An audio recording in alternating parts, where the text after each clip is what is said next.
again, thank you for giving me a couple of minutes to talk about this new and exciting and different project. So, again, how are you? Oh, very good. Thank you. Thank you very much for having me. Thank you, thank you. So the first thing that strikes me or that caught my attention about your character is the physical transformation. You are practically unrecognizable. So how was it to go into a character that looks so different from you? So does that affect your interpretation?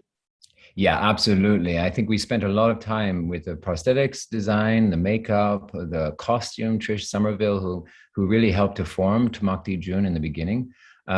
We spent a lot of time on the physicality of this man and the references to like Attila the Hun and to the Shaolin monastery in Asia and to Interesting. very very sort of what are the extreme warriors, what do they look like, and how it helped me develop the character and actually putting on the makeup and the face and the clothing helped me develop the voice for him and this kind of strange accent that he has. You don't know if he's European, if he's American, if where is he, sort of timeless. And so it just all came together in this kind of weird collage of references from all over. And it was so exciting and fun because not many characters go through this kind of transformation, on the show. So I was very lucky to have that, to have those tools.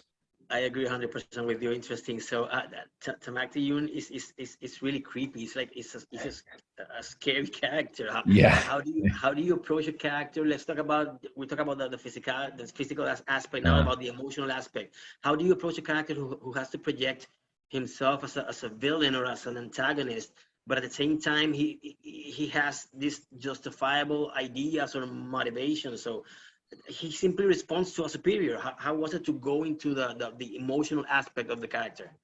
Well, I sort of took it as faith, when you delve and you believe in something completely, it sort of goes, if the faith is telling you, you have to go this way, you go this way. Now that could be a problem, as we find in season 2 or the end of season 1.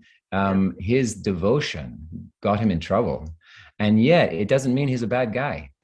He just devoted and he did exactly. everything 100%, and he was professional and he was lethal about getting his objective because of his belief. And that belief came from Queen Kane, who is this psychopath.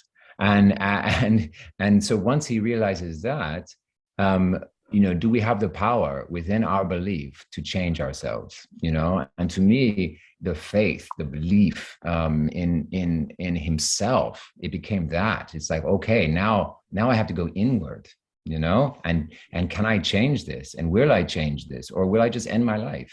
And as we'll see, there was a moment where he's between life and death when he was stabbed by Boots at the end of season 1, where I he remember was this. supposed to die, and in a way he did, and he came back to life, in a different way.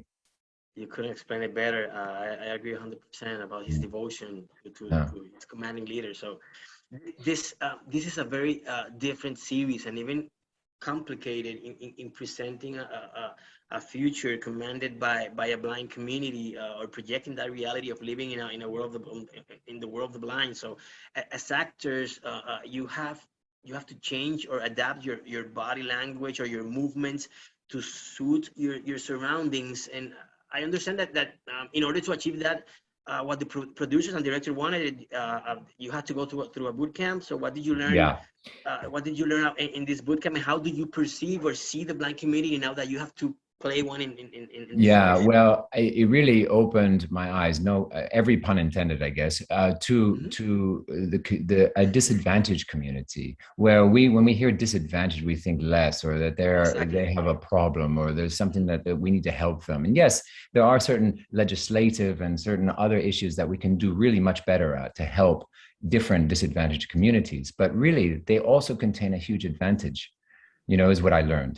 Yeah. The blind community, um, the other senses are so much higher than ours. The sighted community is with their hearing, the smelling, the taste.